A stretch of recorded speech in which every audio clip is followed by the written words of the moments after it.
हमारे पौराणिक इतिहास को जानना बहुत ही ज़रूरी है ताकि अतीत में जो गलतियाँ हुई हैं हम उन्हें दोहराएं नहीं और जो कुछ अच्छा हुआ है उनसे सीखकर हम भी इस दुनिया को बेहतर बनाने में अपना योगदान दें।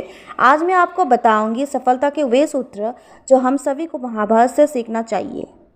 क्वालिटी चुने, क्वांटिटी नहीं। कृष्ण कौरवों और पांडवों दोनों में किसी का भी विनाश नहीं चाहते थे। आखिर तक युद्ध को टालने के प्रयास करते रहे, लेकिन युद्ध अनिवार्य हो गया था। कृष्ण ने दुर्योधन और अर्जुन दोनों को एक विकल्प दिया। एक तरफ मेरी अक्षौहिणी नारायणी सेना है तो दूसरी तरफ मैं अकेला, जिसे जो चाहिए चुन लीजिए।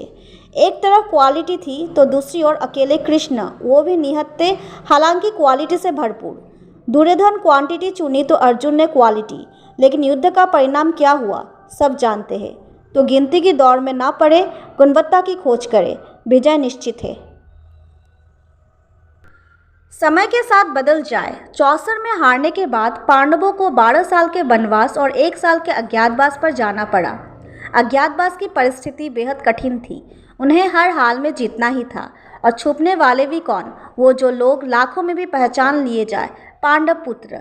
इनका अज्ञात रहकर छिपे रहना एक असंभव सी चुनौती थी। लेकिन इस चुनौती से घबराकर इस पर आंसू बहाने के बजाय पांडवों ने तय किया कि समय बदला है तो हम भी बदल जाए। वो छिपने के लिए राजा विराट के यहाँ जा मिल गई। भीम, जिनका भोजन सैकड़ों रसोइये मिलकर बनाते थे, वे खुद रसोइया बन गए। और द्रौपदी, जिनके आगे पीछे दासियों की सेना चलती थी, वो स्वयं दासी बनकर रानी सुदेशना की सेवा करने लगी। उन्होंने यही सोचा, जब आंधी गुजर जाएगी फिर जौहर दिखाएंगे। वक्त अच्छा है तो मखमल पर कदम रखते हैं, वरना अंगारों पर चलने का भी दम रखते हैं। महत्वाकांक्षा और लालच के बीच अंतर समझिए। आप बहुत बड़े आदमी बनना चाहते हैं, बहुत पैसा कमाना चाहते हैं, नाम और शोहरत पाना चाहते हैं, तो यह महत्वाकांक्षा है। लेकिन यह सब अगर आप किसी का हक मारकर करना चाहते हैं तो यह लालच है। दुर्योधन चक्रवर्ती सम्राट बनना चाहता था। उसकी महत्वाकांक्षा थी कि सिर्फ हस्तिनापुर नहीं, 10 दिशाओं में उसका राज हो। लेकिन उसे लालच का अभिशाप दस गया। उसने अपने ही भाइयों का हक मारना चाहा। पांडवों को 5 गांव देने से भी इनकार कर दिया। फिर क्या हुआ? हस्तिनापुर का वो राजा जो जमीन पर पाँव नहीं रखता था, कुरुक्षेत्र की धूल में लौटते हुए मारा गया। अपने जानकारी अपडेट करें। अभिमन्यु अर्जुन का पुत्र था, जो महापराक्रमी और जनजात योद्धा था। कहते हैं उसने माँ के पेट से ही चक्रव्यूह को तोड़ने की विधा सीख ली थी।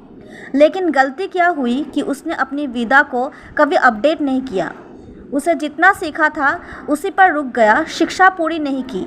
परिणाम यह हुआ कि वो चक्रव्यूह तोड़कर उसमें प्रवेश तो कर गया, लेकिन वापस जीवित नहीं लौट पाया, क्योंकि उसने वापस लौटने का पाठ कभी पढ़ा ही नहीं था। इस तरह संभावनाओं से भरा हुआ एक तेजस्वी युवक अकाल मृत्यु के अधिकार से खो गया, सिर्फ इसलिए कि उसकी जानकारी अधूरी रह गई थी।